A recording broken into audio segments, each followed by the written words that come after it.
नमस्कार मित्रों, महादेव का फलित ज्योतिष शास्त्र में आपका स्वागत है। आज का टॉपिक हमारा रहेगा मालव्य योग पर, मालव्य राजयोग पर, जो कि पंच महापुरुष योग के नाम से जाने जाते हैं। पंच महापुरुष योग में से हम 3 राजयोग पर चर्चा कर चुके हैं।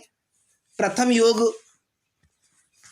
रोचक राजयोग, दूसरा भद्र राजयोग, तीसरा हंस राजयोग या हंस योग, और चौथा आज का टॉपिक है हमारा मालव्य राजयोग पर, जो कि पंच महापुरुष योग के नाम से जाना जाता है। और 5वां राजयोग है शश योग।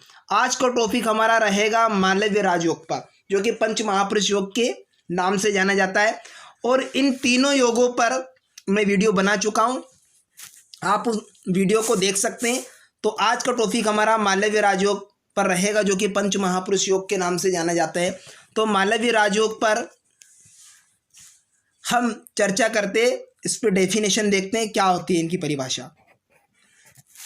यदि जन्म कुंडली में केंद्रगत स्थान में, यदि जन्म कुंडली में केंद्र के स्थान में, अर्थात जन्मांक चक्रण में अगर किसी जातक के जन्म कुंडली में केंद्र के स्थान में शुक्र देवता अपनी स्वराशि या उच्च की राशि में स्थित हो तो मालव्य योग का निर्माण होता है। किनका होता है? मालव्य योग का निर्माण होता है। जब कब होना चाहिए? केंद्र में। कब? केंद्र के घर कौन से होते हैं भैया? 1, 4, 7, 10 ये केंद्र के घर होते हैं। अब इन घर के अंदर अगर शुक्र देवता स्वयं की राशि में, उच्च की राशि में विराजमान हो, तब यहां मालव्य योग का निर्माण होता है। ऐसी स्थिति में अब यहां पर किस ग्रह से होता है ये तो पता चल गया हमें, शुक्र देवता से। अब शुक्र देव को कौन कौन सी राशि मिली है? एक तो तुला राशि मिली है, एक वृषभ राशि मिली है। किन्हें? शुक्र देवता को 2 राशियां प्राप्त हुई। अब अगर ये केंद्र के स्थान में हो दोनों राशियां, तब 1, 4, 7 और 10 भाव के अंदर हो दोनों राशियां, तुला और वृषभ, और इन राशियों के अंदर स्वयं की राशि में शुक्र देवता विराजमान हो केंद्र के अंतर्गत, तब यहां योग मालव्य राजयोग का निर्माण होता है। ठीक है, उदाहरण के जरिए 2 टेवे ले रखे मैंने, एक स्वराशि एक उच्च राशि का, तो हम इसी के अनुसार हम समझते हैं। ये 2 टेवे हैं आपके समक्ष। अब क्या करना है? यदि केंद्र के स्थान में शुक्र देवता स्वयं की राशि में विराजमान हो, प्रथम है स्वराशि, स्वयं की राशि में विराजमान हो, अर्थात स्वयं की राशि शुक्र देव को कौन कौन सी मिली है? शुक्र देव को तुला राशि और वृषभ राशि, ये 2 राशि मिली है इन्हें शुक्र देव को। 7 नंबर की राशि, 7 नंबर वो तुला राशि, 2 नंबर की वृषभ राशि। अब यहां पर जो पहला है स्वराशि वाला टेवा है, अगर केंद्र के स्थान में स्वराशि विराजमान है, यहां पर केंद्र के स्थान में स्वयं की स्वराशि है 10वें भाव में, लग्न को प्रथम भाव और चौथा घर केंद्र का माना जाता है, लग्न भी वो भी केंद्र का माना जाता है, और 7वां घर भी केंद्र के अंतर्गत आता है, और 10वां भाव भी केंद्र के अंतर्गत आता है। तो 10वां घर जो लग्न से 10वां घर जो 10वें भाव में कौन सी राशि है? वृषभ राशि। अब वृषभ राशि में अगर शुक्र देव विराजमान हो, तब मालव्य योग का, मालव्य राजयोग का निर्माण कुंडली में हो जाता है।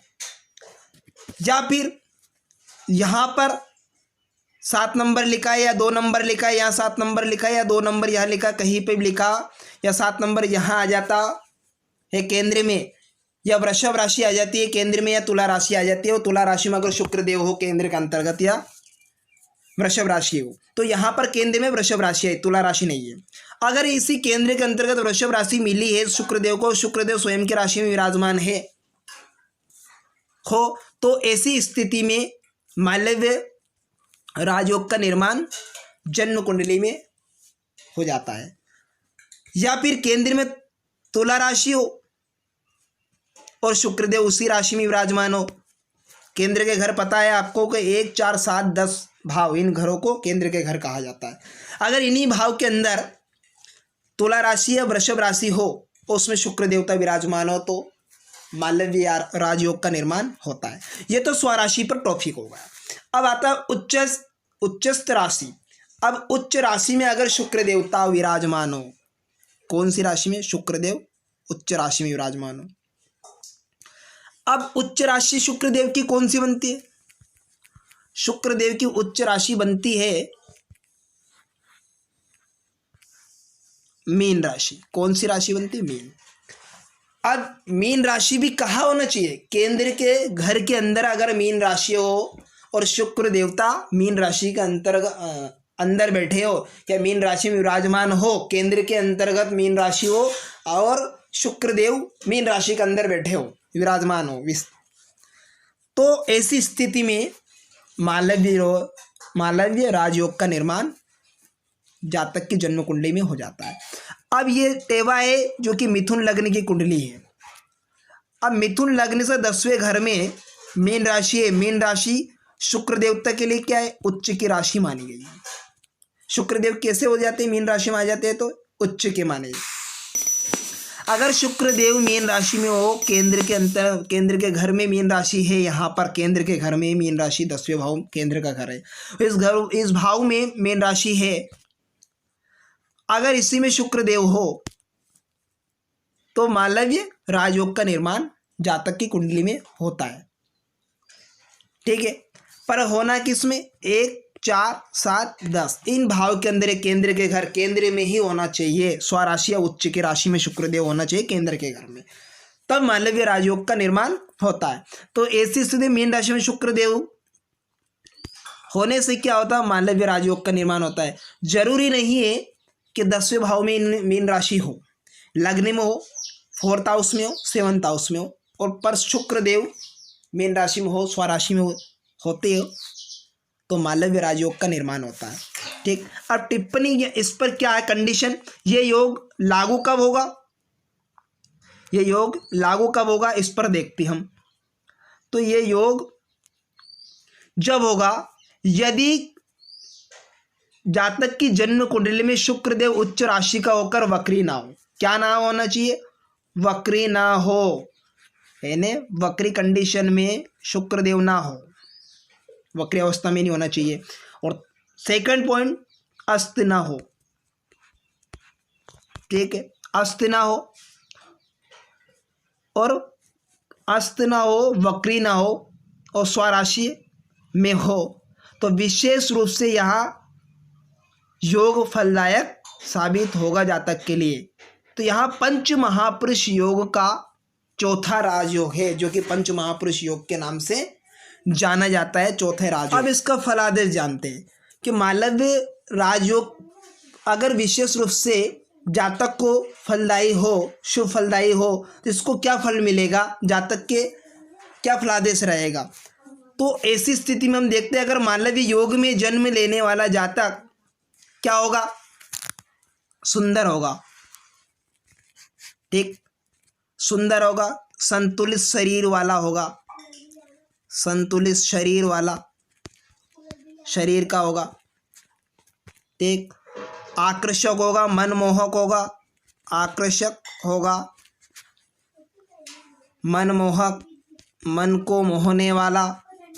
ठीक है, और कांति युक्त होता है। ऐसा जातक बुद्धिजीवी भी होता है। क्या? बुद्धिमान होता है। क्या होता है? बुद्धिमान, धनवान, धनवान, प्रसिद्ध, विख्यात रूप से पहचाना जाता है। उत्तम वाहन युक्त होगा, उत्तम वाहन युक्त यानी वाहन का सुख प्राप्त करने, वाहन का भोगी होगा, सुख साधन का भोगी।